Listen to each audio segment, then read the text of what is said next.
Hello, good morning. This is how to turn bad situations into good situations in 4 single steps. So, as you guys already know, I've been making videos on this already. So today it's just going to be a bit different. So we'll still go through the 4 problems. So 1 is identifying what the problem is. 2 is identifying the emotional reaction from said problem, and 3 is the solution. How can we overcome the emotional reaction that we get by finding the solution? So number 4 is enjoy. So we'll go through these step by one, and I'll be providing some real life scenarios based on my personal journey. So let's just give an example. There was at one point in my life, I've been clean for 20 weeks now of using methamphetamine. This example would be, I was addicted to meth. It consumed my mind, my energy, my self-worth. I used it as primarily to feel alive, to feel focused, to feel confident, until it slowly started taking everything that actually mattered.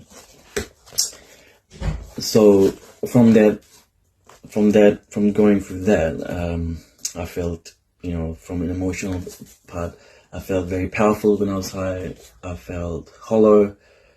I felt ashamed. I felt paranoid. I felt tired of chasing the same empty feeling. I just wanted out, but I didn't know how I would be without it.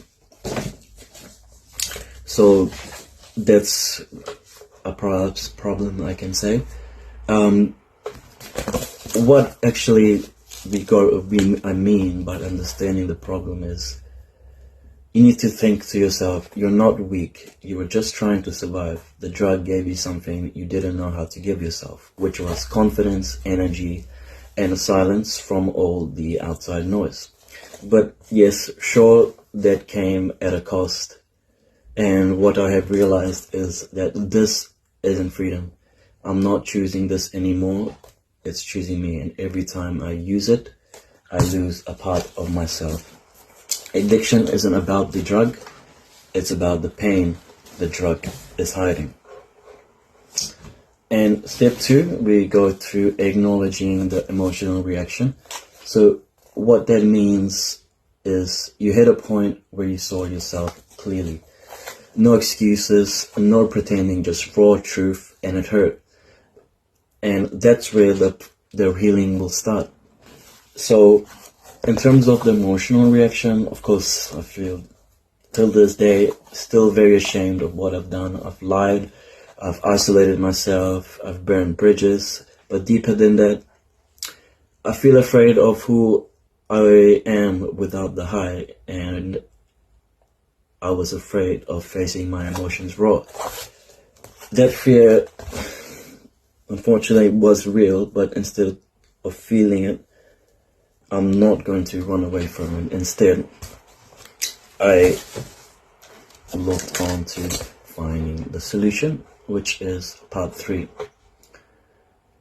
So what that means is, just because I have been clean from 20 weeks, it doesn't mean I'm perfect.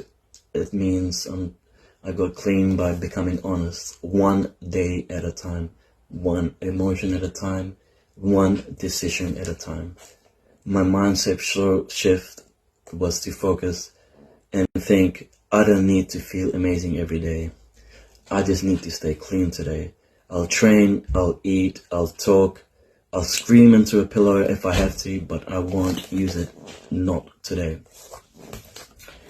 So that's what you need to keep saying to yourself in order to make a move here. And last, we'll go through the last step, which is you take action and you enjoy the results from the action. So what that means, every day clean becomes a layer of armor you're giving yourself. So every emotion you feel, instead of being numbed, it becomes strength. And one day you realize you don't need it anymore. You're enough. high or not, loud or quiet, tired or focused.